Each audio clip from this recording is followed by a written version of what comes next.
Assalamualaikum warahmatullahi wabarakatuh. Perkenalkan, nama saya Rosa Sarah, NPM saya 20706516067. Saya dari Prodi Sistem Informasi Fakultas Teknologi Komunikasi dan Informatika Universitas Nasional. Di video kali ini saya akan membahas materi tentang pengarahan dan pengembangan organisasi atau motivasi.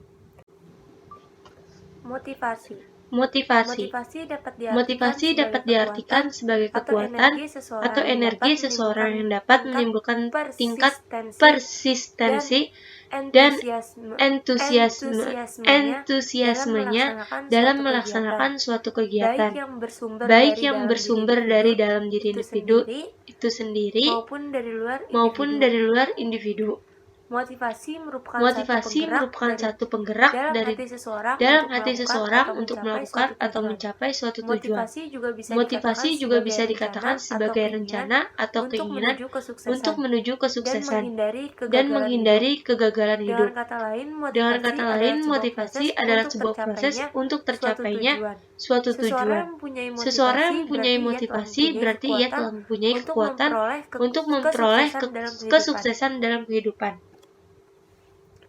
Berikutnya, pengarahan. Pengarahan adalah fungsi manajemen yang berhubungan dengan kegiatan mengarahkan semua karyawan agar mau bekerja sama dan bekerja efektif secara efisien agar terwujudnya tujuan dari perusahaan, karyawan, bahkan masyarakat. Fungsi pengarahan juga dianggap sebagai jantung dari proses manajemen. Perencanaan, pengorganisasian, dan pengawasan menjadi tidak penting jika fungsi pengarahan tidak terlaksanakan. Manajer harus bisa menjalankan fungsi pengarahan dengan sebaik mungkin, karena merupakan salah satu fungsi manajer juga, bahkan menjadi fungsi manajer yang paling penting. Agar pengarahan berjalan dengan baik, dibutuhkan kepemimpinan. Jiwa kepemimpinan yang baik bisa mengarahkan orang dengan baik, dengan jelas, saling kerjasama, dan yang penting tidak terjadi pertentangan, atau paling tidak meminimalisir potensi pertengkaran yang bisa berujung pada konflik. Inilah pentingnya fungsi actuating. Selanjutnya, tujuan fungsi pengarahan. Yang pertama, memprakarsai aksi atau initiation action. Yang kedua, sebagai alat motivasi. Yang ketiga, mengintegrasikan upaya. Yang keempat, menyediakan stabilitas. Yang kelima, penggunaan sumber daya dengan efisien. Yang keenam, coping perubahan. Selanjutnya, karakteristik pengarahan. Yang pertama, ada fungsi pervasif, yaitu mengarahkan diperlukannya di semua tingkat organisasi. Setiap manajer memberikan bimbingan dan inspirasi kepada bawahannya. Yang kedua, ada aktivitas berkelanjutan, yaitu arah yang aktivitas berkelanjutan karena terus-menerus sepanjang kehidupan organisasi. Yang ketiga, human factor. Fungsi mengarahkan berhubungan dengan bawahan dan oleh karena itu terkait dengan faktor manusia. Karena faktor manusia kompleks dan perilaku tidak dapat diprediksi, fungsi arah menjadi penting. Yang keempat, aktivitas kreatif. Fungsi arahan membantu dalam mengubah rencana menjadi kinerja. Tanpa fungsi ini, orang menjadi tidak aktif dan sumber daya fisik menjadi tidak berarti. Yang kelima, fungsi eksekutif. Fungsi arahan dilakukan oleh semua manajer dan eksekutif di semua tingkatan selama kerja perusahaan. Bawahan menerima instruksi dari atasannya saja. Yang keenam, fungsi delegasi. Arah seharusnya merupakan fungsi yang berhubungan dengan manusia. Perilaku manusia pada dasarnya tidak dapat diprediksi dan mengkondisikan perilaku orang-orang terhadap tujuan perusahaan ada pada yang dilakukan oleh eksekutif dalam fungsi ini. Karena itu, ia disebut memiliki kelezatan di dalamnya untuk mengatasi perilaku manusia. Selanjutnya, cara melakukan pengarahan yang baik. Pemimpin harus mempunyai kemampuan komunikasi yang baik, jelas, mudah dimengerti. Pesan dan instruksi yang diberikan harus sampai dan bisa diterima dengan baik, supaya bisa dijalankan dengan baik juga.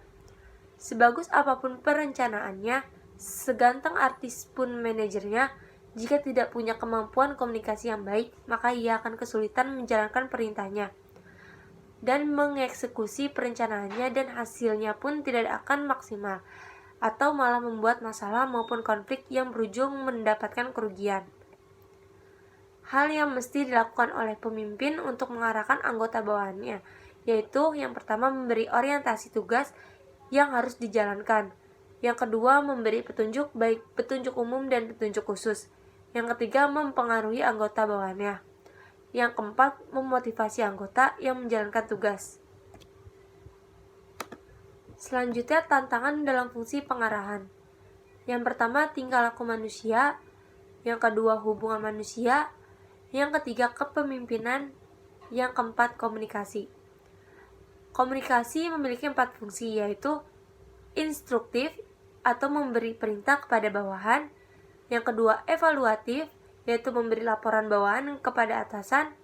Yang ketiga, informatif, yaitu menyampaikan berita, pesan sebagai info tambahan. Dan yang terakhir, influencing, yaitu memberi saran atau nasihat. Selanjutnya, pengembangan organisasi.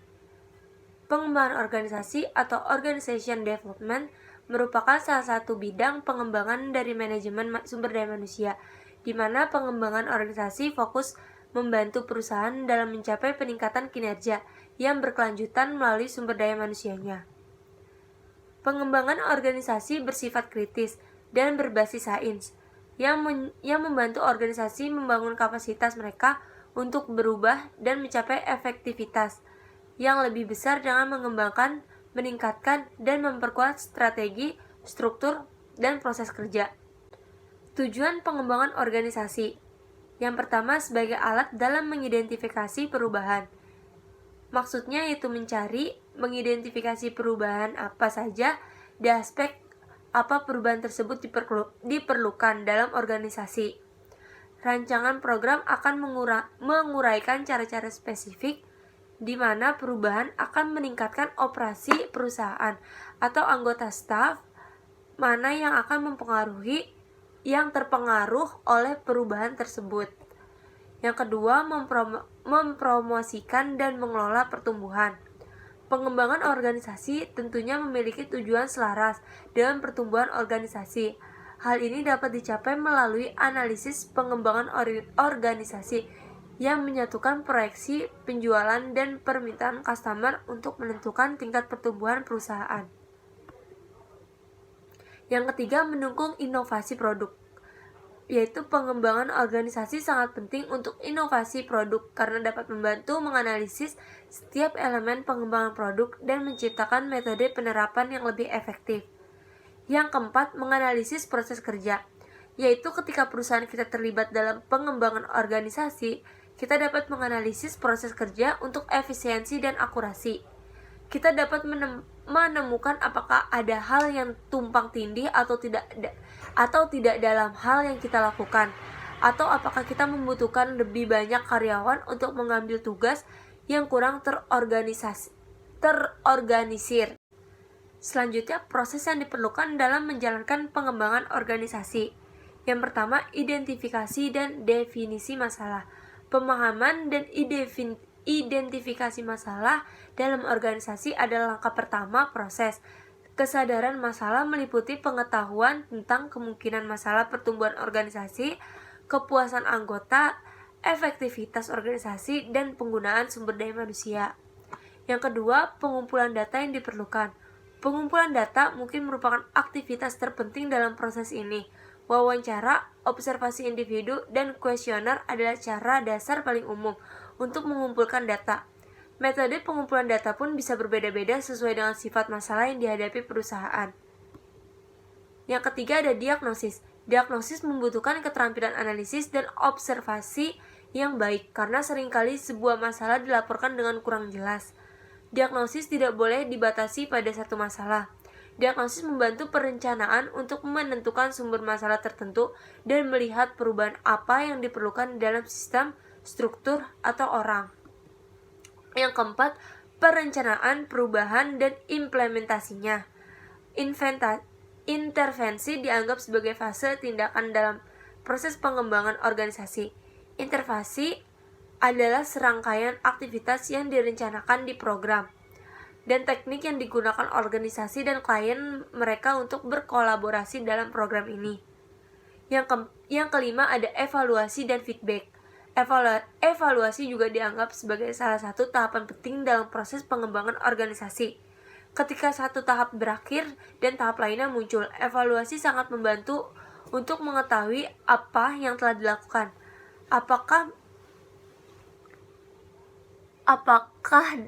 Apakah dilakukan dengan benar atau tidak, dan menunjukkan apakah perlu adanya pekerjaan lebih lanjut sebelum lanjut ke tahap berikutnya. Selanjutnya, contoh praktik pengembangan organisasi. Yang pertama, membuat sistem project management, yaitu dengan sistem manajemen project, semua aspek project dari awal sampai penutupan menggunakan metodologi ilmiah dan terstruktur. Project harus diarahkan dan dirancang dengan sedemikian rupa untuk mencapai tujuan yang diinginkan. Yang kedua, mengembangkan pelatihan layanan customer.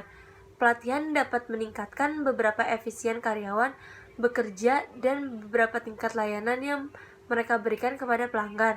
Layanan pelanggan yang buruk dapat menghasilkan penjumlahan yang buruk dan reputasi yang tidak menguntungkan bagi perusahaan. Yang ketiga, meningkatkan hubungan masyarakat. Bisnis tidak selalu diterima dengan tangan terbuka di komunitas tempat mereka beroperasi. Melalui program pengembangan organisasi, kita bisa memberikan kontribusi kepada komunitas dan masyarakat sekitar, sehingga hubungan perusahaan dengan masyarakat dapat terjalin dengan baik. Yang keempat, manajemen perubahan dan talenta. Bersama-sama dengan departemen, komite, dan unit-unit lainnya dalam perusahaan merencanakan dan melaksanakan perubahan-perubahan yang signifikan di perusahaan, seperti reorganisasi atau perpindahan dan perubahan divisi. Hal ini akan membantu para manajer dalam menilai tiap karyawannya, sehingga orang yang tepat berada di peran yang tepat, dengan seperangkat keterampilan yang dibutuhkan di waktu yang tepat. Yang kelima, merancang ulang proses bisnis. Pengembangan organisasi dapat dijadikan tools dalam menganalisis metode kerja saat ini, untuk menentukan perlu tidaknya dirancang metode kerja baru yang lebih baik. Hasilnya akan memperlihatkan kita sebagai apa proses bisnis yang perlu dijalankan oleh perusahaan agar dapat memenuhi ekspektasi komunitas dan investor. Selanjutnya, tahapan pengembangan organisasi. Yang pertama, pembentukan tim. Tahap pertama pengembangan kelompok, yaitu melibatkan anggota tim saling mengenal dengan tujuan satu sama lain.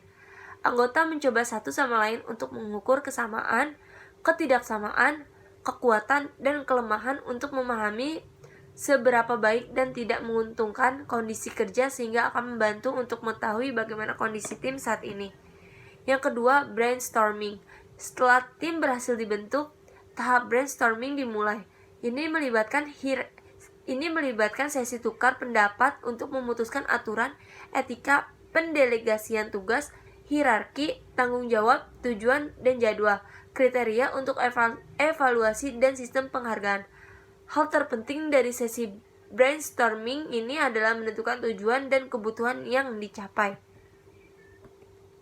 Yang ketiga ada penyelarasaan. Fitur utama dalam tahap ini adalah kohesi antar anggota tim. Anggota tim sekarang bersedia menerima ide, pendapat, fakta, dan angka, prosedur, dan solusi dari satu sama lain, mendengarkan dan menerima satu sama lain, menyampaikan persepsi, dan menyampaikan ritme kerja. Yang keempat ada pelaksanaan. Ketika tim tersebut berhasil menyelesaikan 3 tahap yang disebutkan di atas, grup tersebut mencapai tahap perform, yang ditandai dengan semangat tim, persatuan, dan efisiensi tinggi.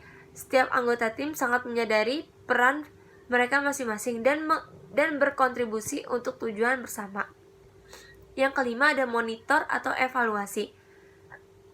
Selama proses pelaksanaan perlu diadakan proses monitor, kemudian setelahnya perlu diadakan evaluasi. Apakah proses dan tujuan sudah sesuai dengan yang diharapkan, serta apakah sudah terjadi perkembangan. Jika sudah, maka bisa dipertahankan, tetapi jika kurang, maka perlu diperbaiki lagi ke depannya. Itu saja materi yang dapat saya sampaikan pada video kali ini. Mohon maaf bila ada kata-kata yang kurang jelas. Wassalamualaikum warahmatullahi wabarakatuh. Terima kasih.